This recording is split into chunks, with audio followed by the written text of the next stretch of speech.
at little Liliana as her mother shows her how to gather breakfast from a chicken or make milkshakes from a cow. Even Stephen's juggling. Papa taught him when to take a bow. Nothing's missing 'cause they listened when their parents taught them how.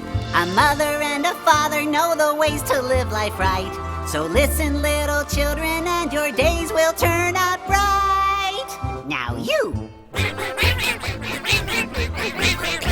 Hey everyone, it's Jonathan, and welcome to the 100th episode of Every Version Ever. To mark this special occasion, I wanted to have back a semi-recurring guest from before I transitioned into podcasting, my cousin Shaina. Listeners to Every Version Ever will have heard Shaina in the past. I repurposed our reviews of shorts based on Alice in Wonderland and A Christmas Carol into podcast episodes these past couple of years, but I've wanted to have her back properly for a while now, so with the 100th episode coming up, I figured now was the perfect time. The last time Shaina sat down and actually did a review with me, I think was either 2017 or 2018, and between then and now, she's actually gotten married, so her husband Aric is also joining us, as well as her sister, my most frequent co-host, Sarah. I had not actually been paying enough attention to my episode count, and I've recorded most of the rest of my Pinocchio series already. When I went to update my spreadsheet a couple weeks ago, I realized I was almost at the big 100, so instead of just going ahead with what I'd already recorded, I decided to shuffle my schedule and record an extra episode at nearly the last minute so that we could properly commemorate the occasion. And knowing Shaina, I figured I would try to find something a little more fitting to her sensibilities, nothing that she might find creepy, which probably knocks out about 75 or 80% of all Pinocchio adaptations ever,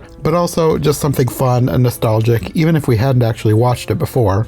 So today, we're talking about the Veggie Tales adaptation, Pistachio, the little boy that wouldn't. And before we get into the episode, I also want to give a huge shout out and thank you to Katie Fabric, another longtime co-host, but also one of my artists for the YouTube versions of my podcasts. She recently did a bunch of art for me, but managed to do a couple more for Shaina and Aric with very little turnaround time since this was almost a last-minute production. Katie is an amazing artist, so make sure to check her out and stay tuned because she'll be joining me for several upcoming episodes, including at least 2 more Pinocchio films for this series. Okay, on to the Veggie Tales version with Sarah, Shaina, and Aric.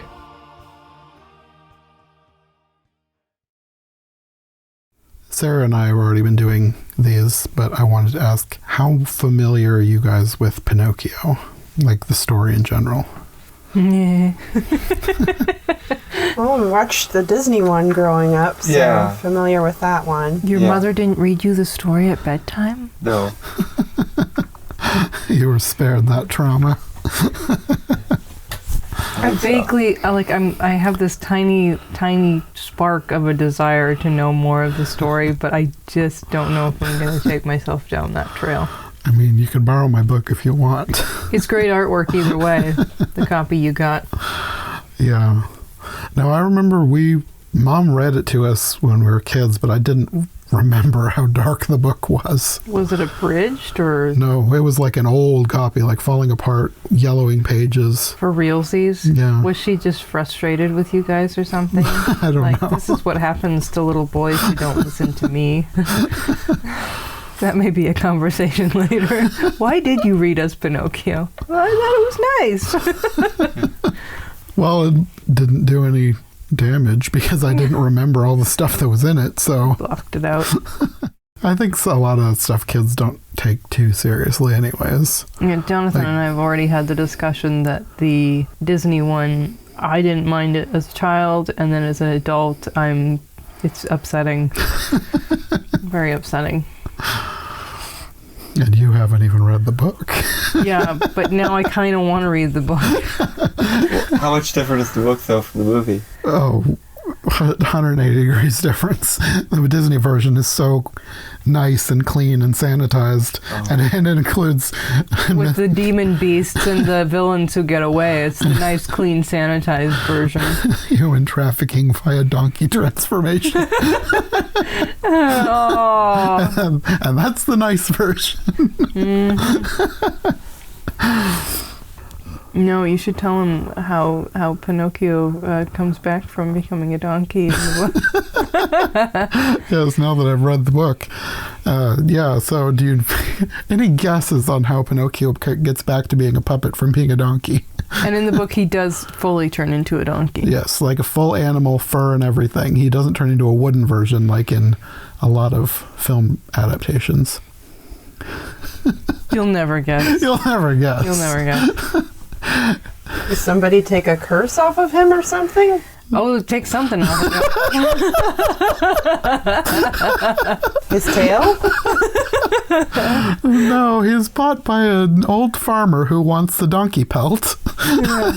He wants to skin him. Oh, my stars. He thinks it would just be too cruel to kill him. So he throws him into the sea to drown him. Oh my But goodness. that's not where it ends. No. No, that's the beginning or the middle. And then a school of fish comes along and eats him alive. And underneath there he is, a puppet again. And so this farmer who thinks he's just going to drown the donkey and then take the pelt off lifts him up and he's got a puppet instead of a donkey. Oh my goodness. And it makes more sense because Jonathan told me this. Basically, the point of this story is what happens to horrible, disobedient little boys, right? Yes. That's So- why it was so fitting that they did the Veggie Tales version, and the whole point of it is listen to your parents. So it's like, did this guy have a really horrible child or really terrible brothers? I don't know, but this story came into being. Yes. No, I didn't really know what to expect with the Veggie Tales version. I just knew that there was one. I'd never seen it before. So when I first realized that I was at 100 episodes, I would have been past it because I've recorded a bunch already. I was like, well, I should acknowledge it. Talk about hitting 100 episodes in the podcast. Yeah. And then I had the idea, well, Shaina hasn't done a podcast in years. I should have her back. That would be a good 100th episode. Then I was thinking, well, what version could we do? So I started looking through the versions, Veggie Tales. Perfect. Yeah, didn't know how perfect that was until the giveaway is when she started singing along to all the words of the beginning song. Guilty. And you also have a new guest Yes. for the 100th episode. Shaina has been married since she was last involved in the podcast, so Aric is here as well. Hello. And I'm here because I'm a veteran and he's including me on the 100th episode. I'm already involved with Pinocchio anyway, of all the things to be involved with. But I think I kind of walked into it innocently rewatching the Disney one and then found out that that's horrible. But then the Guillermo del Toro, am I saying that right? Yeah. Close, yeah. Version looked so interesting, I was getting emotional watching the trailer, that I ended up watching and reviewing that too. So apparently we're just going to keep this thing rolling a little while longer. But this is one of the tamest, Yes. or if not the tamest version of Pinocchio that you could watch. Pretty much. It's yeah. enough to teach the little children that it's important to listen without totally traumatizing them. Yes. Well, like I said, I didn't really know what to expect with the Veggie Tales version, and I started watching and I was like, okay, so the moral of this one is obey your parents, and technically the moral of Pinocchio is obey your parents, so perfect. They just did a very sanitized version for Veggie Tales. The patient Christian parent, not the one who was totally fed up with children. So had either of you seen this version? No, never seen it before. No, I don't believe so. With all the Veggie Tales I've watched in the past, babysitting Well, experiences. I think this came after we were watching Veggie Tales. Because what years was that? Because I remember watching Veggie Tales with Forever you, ago. and I don't remember the kid's name. Early 2000s. Yeah. I remember just watching Veggie Tales while babysitting. You're talking about Darian. It could have been. I don't remember the He was kid's name. probably in college, married with 2 children. At Probably. This point. Who knows? Who knows? Shout out to Darian. I hope you're having a beautiful life. Little do you realize he's going to listen to this. We reconnected over Veggie Tales. It's where it all started. The circle is complete. Oh. Shayna's like, I want that. No. You didn't have a chance to know Darian as a person. Not Just really. as a baby. Just as a little guy. He had very mixed feelings about me watching him too. So I don't know. Yeah. Can believe So that. anyway. No, this is important to the podcast. We need to talk all about Darian and his dietary needs and Okay. I don't remember what all we watched with him. The main things that I remember from Veggie Tales were the silly songs, because I remember after watching with you babysitting, I think I bought a set of DVDs with like all the silly songs. I remember we watched that with my brothers a bunch. I think I even bought the soundtrack.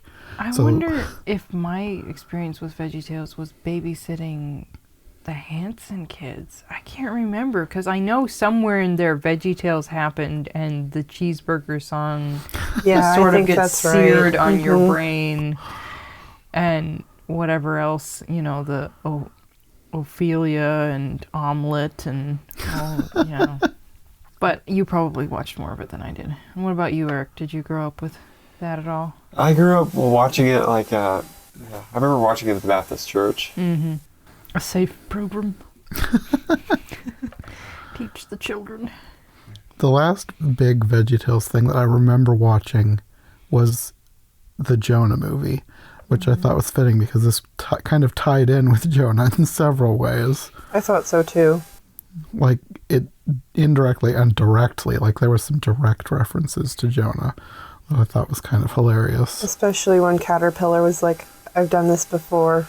Yeah. And you could survive in a fish's stomach for 2-3 days easy. I don't think I watched the Jonah one. Or maybe I did. I don't think I did. Yeah, I think you did. I mean, it's been a long time, but I'm pretty sure we borrowed that one from the library.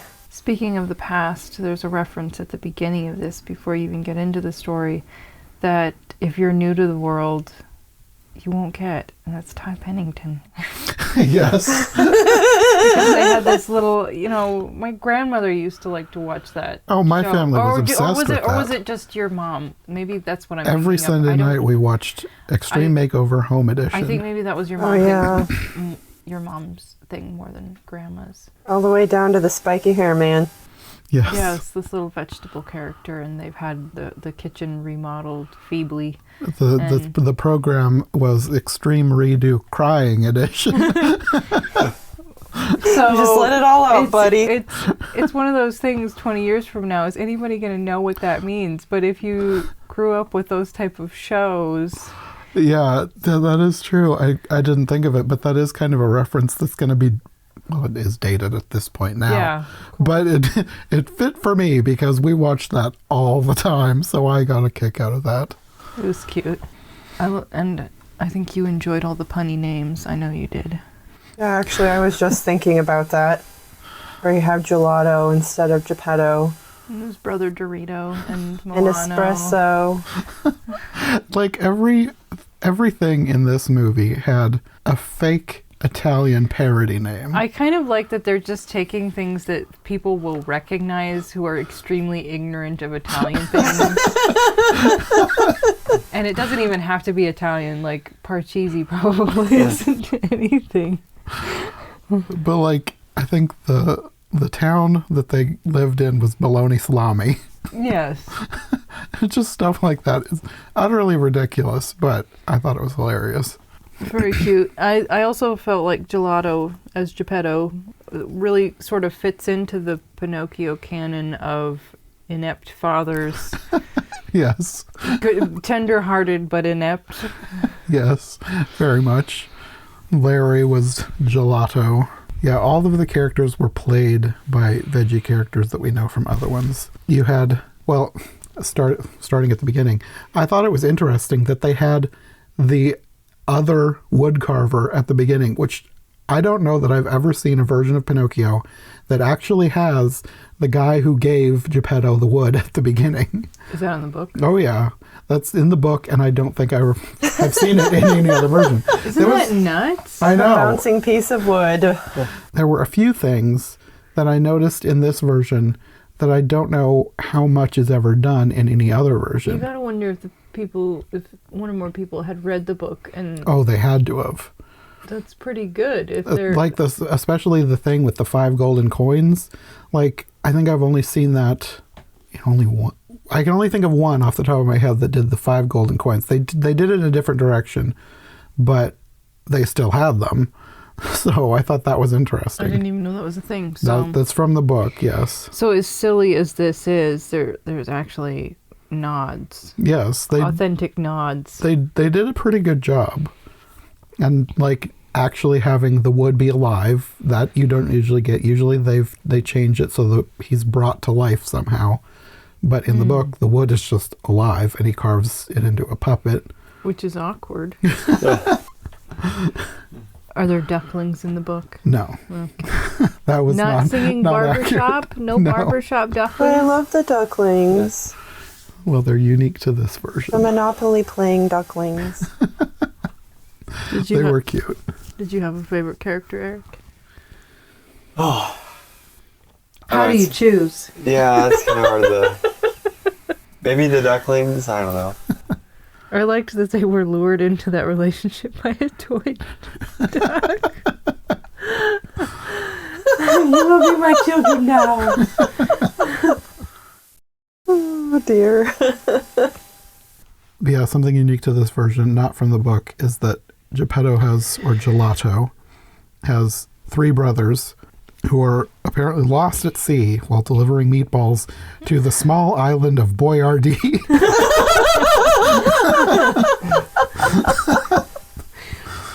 And their names are Milano, Espresso, and Dorito.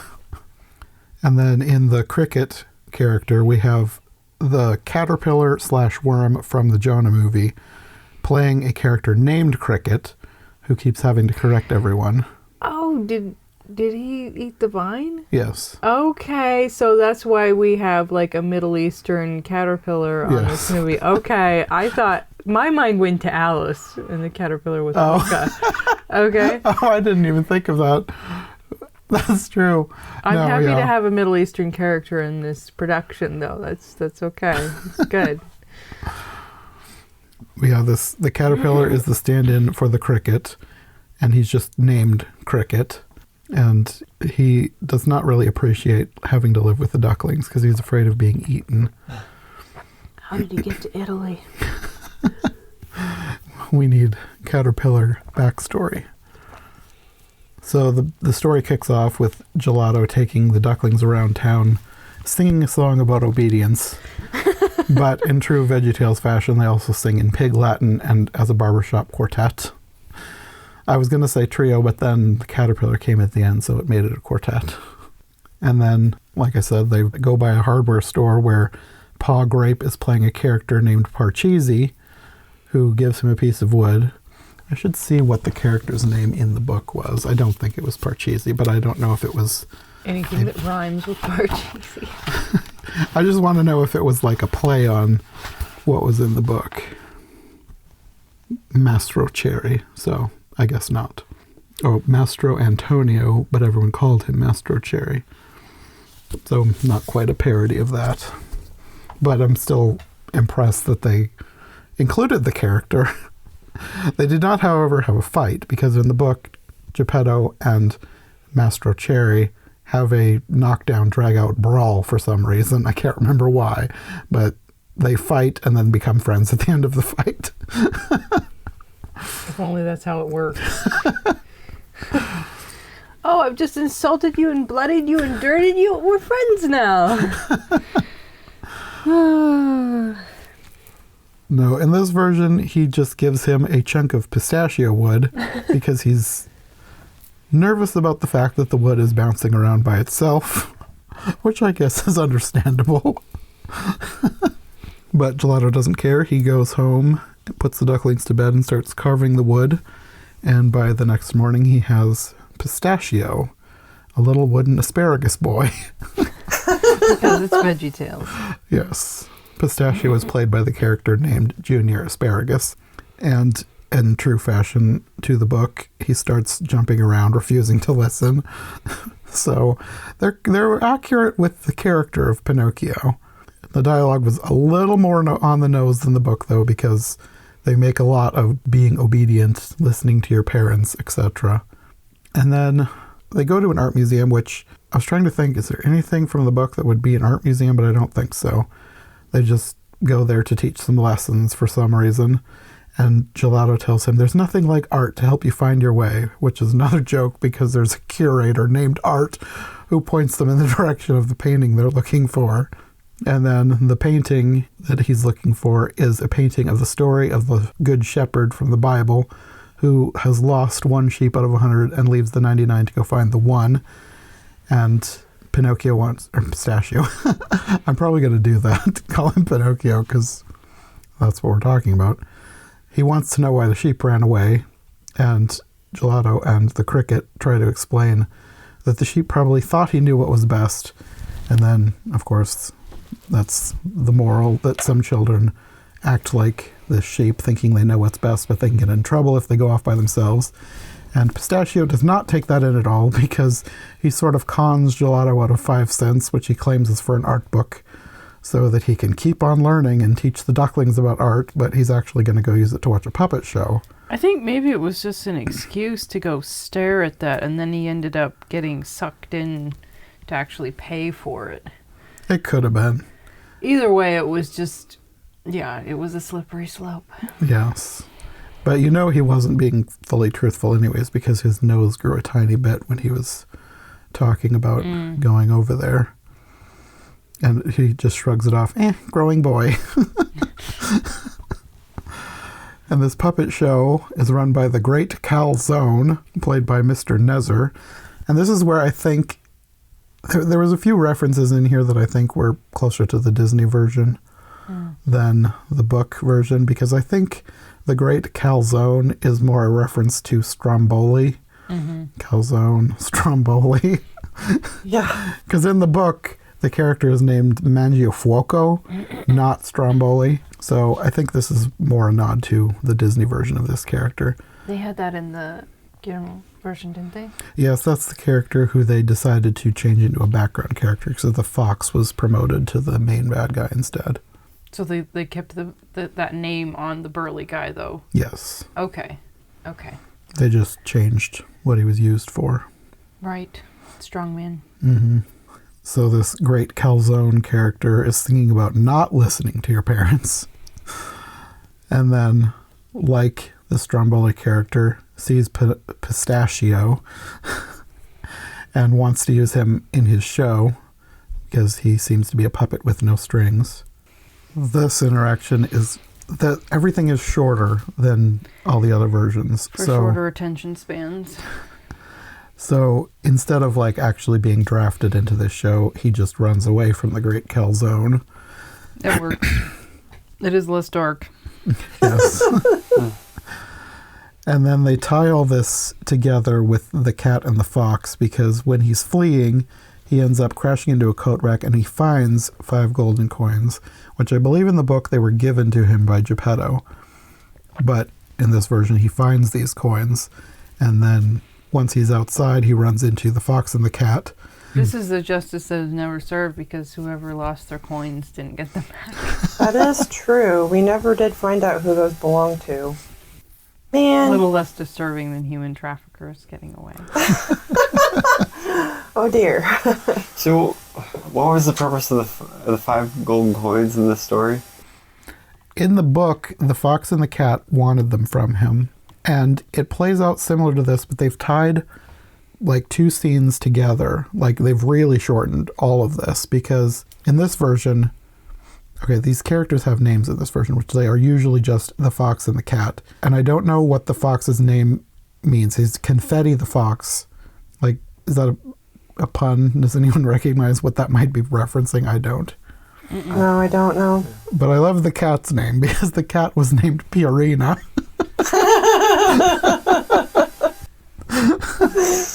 Like Purina? Yes. Like Kitty Chow, Cat Chow. Okay. I liked that they were vegetables wearing disguises. Yes, so did I. And Confetti was played by the character Archibald Asparagus, and Purina was a scallion, whose name I do not remember. I don't know if he even has a name. I couldn't find one online. But anyways, in the book, these characters want his gold, and they trick him into burying it, because they say that if he goes to this field and buries the gold, it will grow into a magic tree and give him like 10 times the gold. But when Pinocchio does that, he leaves and comes back and finds that they've dug up his gold and ran off. But in this version, they've tied it into what is in the book called the Isle of Toys, and in the Disney movie it's called Pleasure Island. And they've merged this into this wharf amusement park thing. So they've done a good job in shortening this and making it actually work. Sometimes versions will abridge things that in ways that don't really make sense, but I think they did a good job with the time they had shortening this up.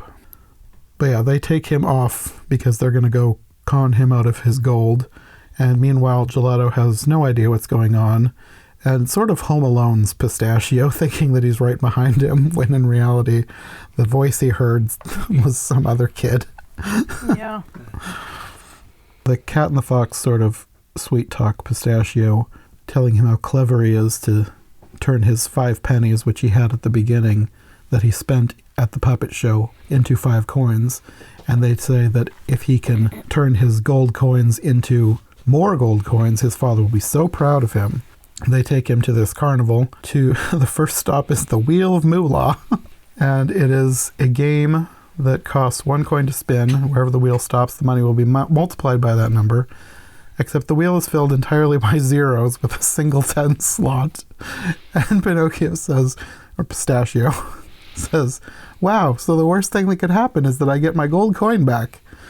And the guy who's running it says, math's not really your thing, is it?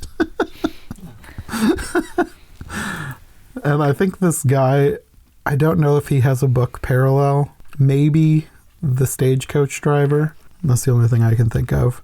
But he's in on it with the fox and the cat. And he takes his coin. And of course, the game is rigged, so he loses the coin. By this time, Gelato has gotten back home. He's feeding his ducklings corn dogs for some reason. Because that's what the writers felt like. Well, because that's what a good parent feeds their children, right? It's tasty. I love how random Veggie Tales can be. Yeah. Sure, ducklings eat corn dogs. He notices then that someone is missing, and Gelato thinks that he's lost a duckling, but then is horrified when the caterpillar points out that, no, it's Pistachio. So then he remembers his lesson to Pinocchio and says that, like the Good Shepherd, he's going to go out into the storm and find his lost child. And then this is where the first half ends, because Veggie Tales movies always have 2 halves, and in the middle you get a silly song with Larry. Except in this one you get an obscure Broadway show tune with Larry. Where have all the staplers gone?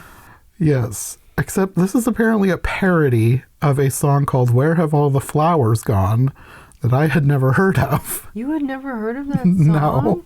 Honestly, I don't know how much they even kept the tune. I don't think they did, because I looked it up yet last night, and it was very slow compared to this one. It's supposed to be very thought-provoking. Yes. It was not the same as this one. This one was, they've Broadwayified it.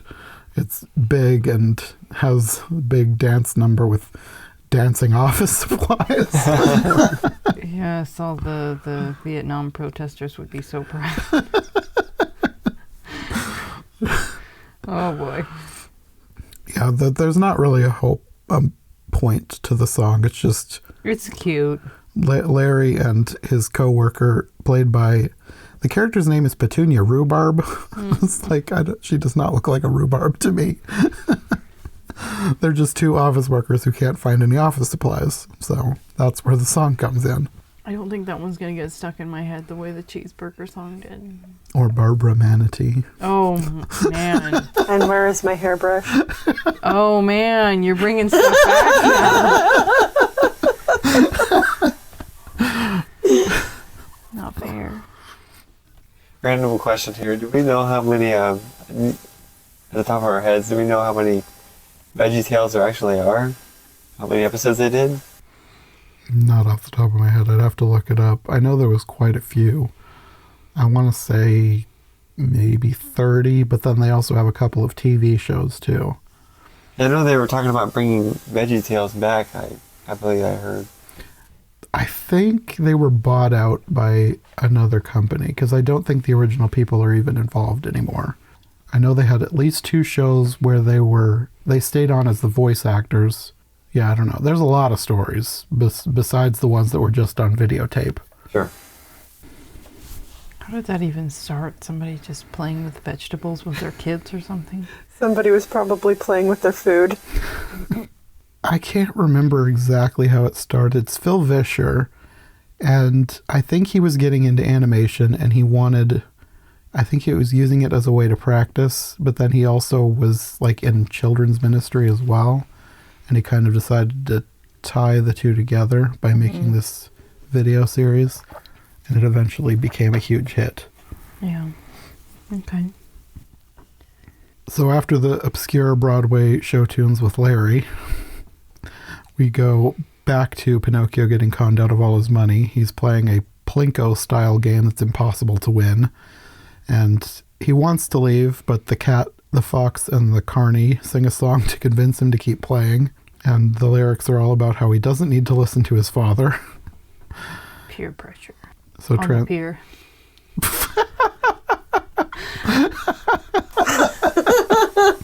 Yes.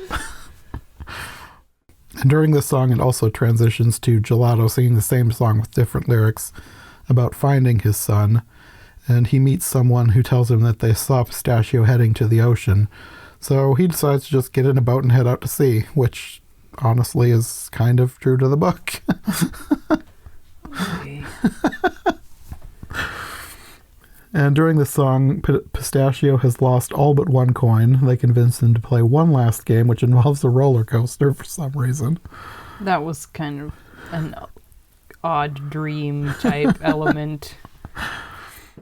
This is a trivia game played on a roller coaster. The more he answers, the more money he wins, and the higher he goes. And if he gets an answer wrong, he loses everything.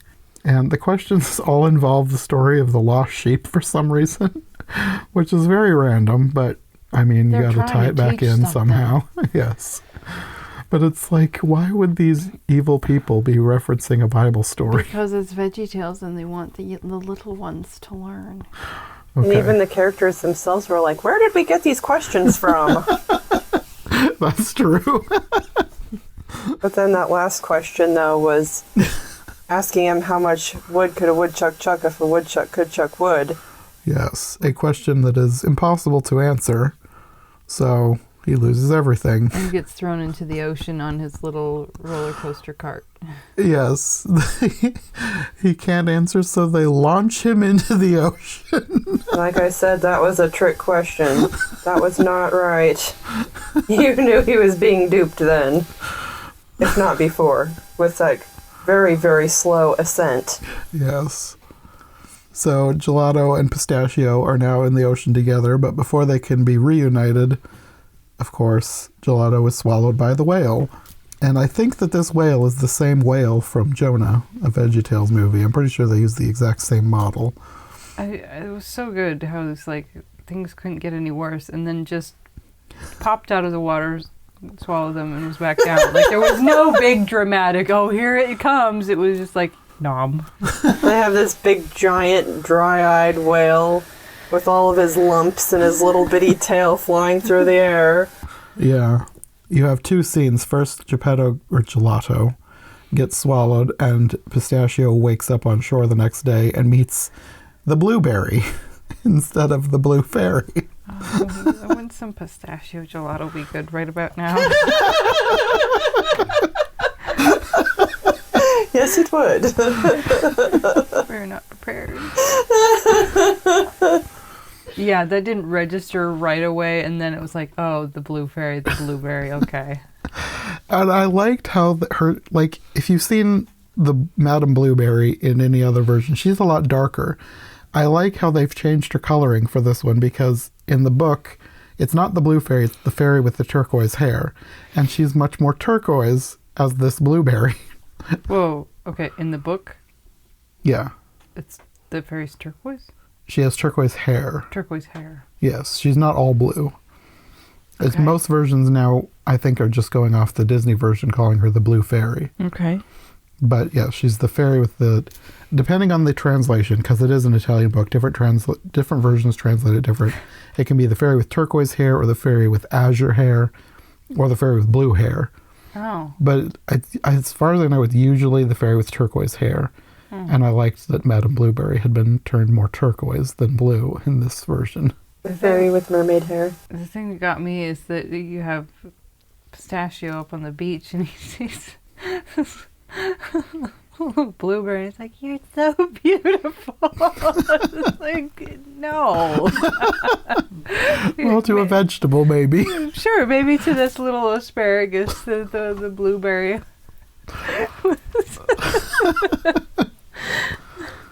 Anyway, she was kind of a cute character on here as the babysitter.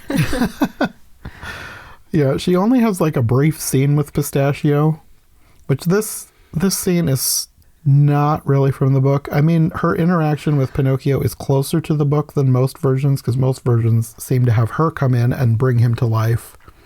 Like, because the Disney version did that, so most versions just do that. But in the book, he finds her in the woods, and at first she's like a sister to him, and then they're separated, and then much later in the book he finds her again. She's much older, and now she's like a mother to him. Mother to who? Pinocchio. Okay. So I guess it's similar to the book in that they just kind of run into each other, and she gives him a little lesson, because like in the book that's her point. She's like trying to teach him things instead of like magically helping him. Okay. Well, yeah, she gives him a lesson, and then he lies to her, has his nose grow into a branch, and then she doesn't help him. She just says she gotta go. I think she tried to point the way to fix it by being obedient. Yes, but unlike the Disney version, she waves her wand and turns his nose back to normal. But this version, she just left him to deal with the consequences of his lies. It's probably closer to real life. Probably. But in this one, she's leaving to babysit the ducklings because the caterpillar is now out looking for Pistachio and Gelato. And then they together end up on a runaway cart, get launched into the ocean, and immediately swallowed by the whale as well. And then this is where you have the tie-in to the Jonah movie, because there's some dialogue about, oh, you can stay alive inside a fish for 2 or 3 days. Trust me, I know. So they venture deeper into the whale and discover Gelato's long-lost brothers, who I think, like, I've never seen The Godfather, but I think these characters are all parodies of Godfather characters. I was getting a little bit of that vibe myself. Well, they were trying to say more like, De Niro and Brand. Mm-hmm. They're talking about an offer that you just can't refuse. Yeah. So then they have another musical number singing a song about having taken meatballs out to sea, which led them to get eaten by a whale. And then Gelato appears behind them. They had previously been reunited, so now Gelato and Pistachio are back together. And Pistachio asks the brothers how they've survived all these years, and they say the fish swallowed their delivery boat full of meatballs. This fish loves eating Italian, including us. Veggie Tale logic. Add a little freshness with those cucumbers, man. So Gelato shaves his nose back down to size, and then they all realize that by some coincidence they have just now run out of food. The only thing they have left are barrels of castor oil that they use to light their lamps, and Pistachio suggests that they dump it all out and make the whale throw up. And I was thinking, that's not what castor oil is famous for making you do.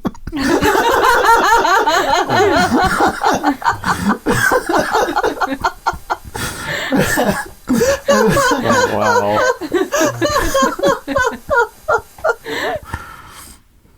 I suppose throwing up is slightly more family friendly than the alternative, though. Yeah.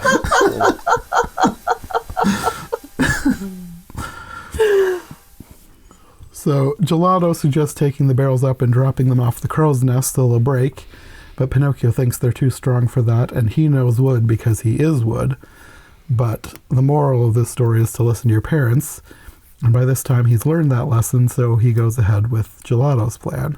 And it does work, but the lights also go out, so we don't really see what happened. They're all in the dark for a while until they hear a grumbling noise. and they are expelled a great force from the sea. So, did it throw up, or was it something else? Thankfully, we'll never know. Thoughts I was not having during the movie. As someone who was forced to take castor oil as a child, those are thoughts that I had. So, they're free. They all go home, and the narration informs us that they have all become a real family, which I guess takes the place of him becoming a real boy, which I thought was interesting. We have yet another version where he does not transform into a real boy. This one I don't care. I didn't either. Like, he just... I hardly even noticed. Because he just looks like a little asparagus. Yes, they put a little bit of wood grain on him, but Yeah. they're all animated characters. Like, none of them are real people anyway, so...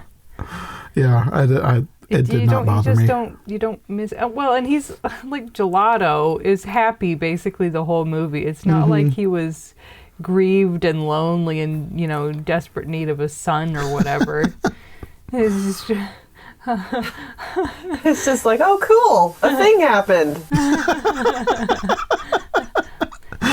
Corn dog?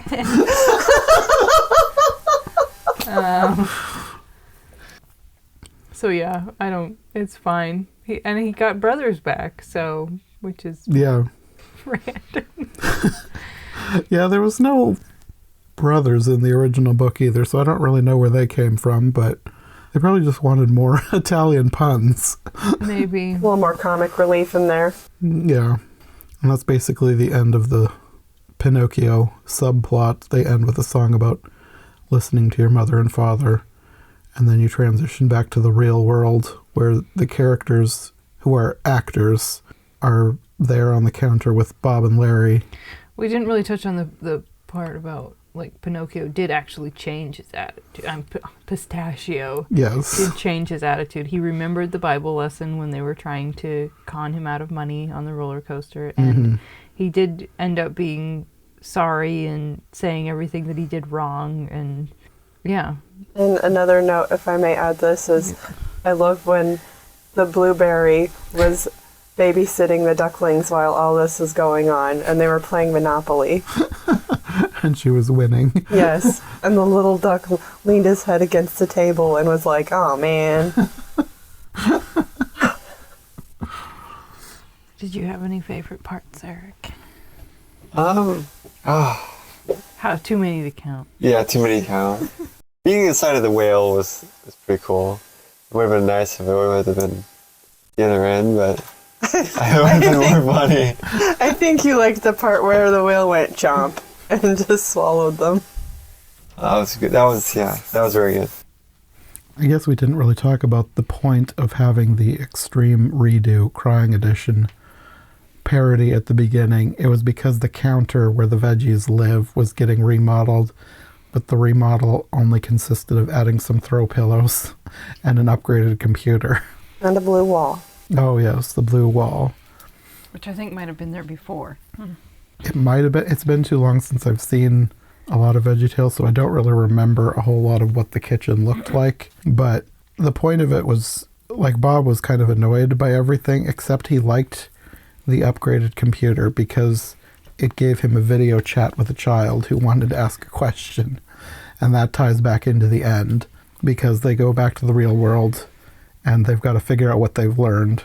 And this is where there's a bunch of Godfather, I think it's Godfather references. I'm not 100% sure. And then they do another video chat with the kid who had asked a question about obeying your parents.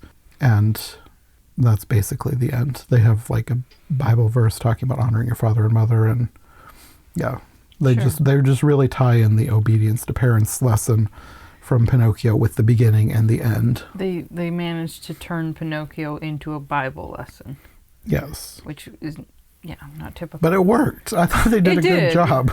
Like they usually, Veggie Tales usually does just Bible parodies, but I thought they did a really good job making Pinocchio into a story that teaches a lesson, because, I mean, the original Pinocchio, for as dark and disturbing as some of it is, that is the point of Pinocchio. Right. It's listen to your parents. But instead of having him get hung and drowned and eaten alive. He just gets conned out of his money and tossed into the ocean. 5 gold coins. When you don't think of like something as old as Pinocchio as having a dark and kind of horrific storyline to it, you think of that as more of like a modern day thing where they try to be a little bit more. Have you read old fairy tales? Yes, I haven't. Modern stories are so much cleaner and nicer. Okay. Like, if you start reading old fairy tales, they are dark. And maybe we've already discussed this on the podcast, but one day my other sister and I were having a discussion about fairy tales, and I think she had listened to something where it basically advocated or explained these old fairy tales as a way to introduce children to the darkness of the world in a safe space before they had to go and meet that darkness, to have an introduction to a story where they were safe, but it's still scary, but just to strengthen them for that. And the old fairy tales, I have not gone. Have I read any old fairy tale? You wouldn't know. I don't know. You wouldn't know. I've read some. I would like to get more. Maybe I would have if I hadn't had other people be like, this is dark. I started to read Bambi, which doesn't really count as an old fairy tale. That's not that old. I think that was early 1900s. Yeah, I'm thinking like maybe 1700s maybe, or before. And that does seem to be a theme, isn't it? Of very dark Oh, it's tales. definitely a theme. Yeah, no, with a lot of old fairy tales, like most famously the Grimm's fairy tales, those are super dark. But they're based on even older stories usually. The Grimm's popularized them. But Hans Christian Andersen, I'm thinking like The Little Mermaid, doesn't she die? Oh, yeah. I was thinking of that example too because, it's been a while, but we did read that original version when we were kids. We borrowed it from the library. Maybe I blocked that out. I don't. And it was very depressing. Mm-hmm. And I suppose there's a similar theme with that of being obedient but maybe contentness as well. I don't know. Very possible. I don't know how much that one was about obedience. I'd need to read it again. It might be closer to contentment. Okay. Be content or die. Yeah, no, that's why I say I need to read more. I would like to get some volumes. I was just talking about this. I did a podcast on The Princess and the Goblin the other day. I did a podcast with Jenna, and we were talking about fairy tales. And I was like, I need to read more because I want to do more fairy tales for every version ever, because there's so many that have been adapted into feature films. And I need to know which versions were based on which versions of old fairy tales. I feel like I need to be more well-read in some of these. Bigger knowledge base instead of just, okay, this is how this was, but to actually be able to tie it into the history. Yeah. Now I kind of want to go explore old fairy tales. I need to find something like this, like a big illustrated volume. Sure. Any other thoughts, people? I know this may be a dumb question, but the podcast can have rabbit trails, it can have Google searches, it can have anecdotes. Yeah. But Pinocchio is probably the darkest story that Disney has came out with, isn't it? Not necessarily. Oh, that's actually an interesting question. As far as like a full movie, probably. You think so? Some of the other ones did have some pretty dark elements in them in spite of the fact that they cleaned them up. I guess I'm just thinking of like, in terms of mainly the bad guys and their comeuppance. Usually in Disney movies, the bad guys have some sort of, they have some sort of comeuppance. But in Pinocchio, they just got away with it. Like you never... Like the children are not rescued. Yeah, all the kids who got turned into donkeys, they're sold into slavery and they're never heard from again, which is true to the book. But usually when Disney takes a story like that, they make sure that you know that the bad guys will face justice for their crimes. Candlewick probably would have gone crying back into his mother's arms if it had been what you would maybe expect from a Disney movie. Well, did I tell you what happens to him in the book? Oh yeah, he dies in front of Pinocchio, Yes. doesn't he? So, and yeah, I think that kind of wraps up Veggie Tales after, yeah. I think we'll probably wrap it up here. Happy 100th episode. Thank you for having us. Yeah. We're Thank you. glad you could be here. Maybe we'll have to do it again because I know at some point I would like to do some more Wizard of Oz versions, and there's a Veggie Tales Wizard of Oz. Oh, nice. So maybe when I do that, we'll have to do some more. What about Veggie Tales, Hunchback of Notre Dame? I would have to do a bit of research. I don't know how many actual stories they have parodied beyond the Bible. I know there's like at least 3 that I will do eventually, one of which is Wizard of Oz, but I don't know how many others. All right. Okay, well, That's until all for next this time. episode of This Old House. I'm Kevin O'Connor. Aloha.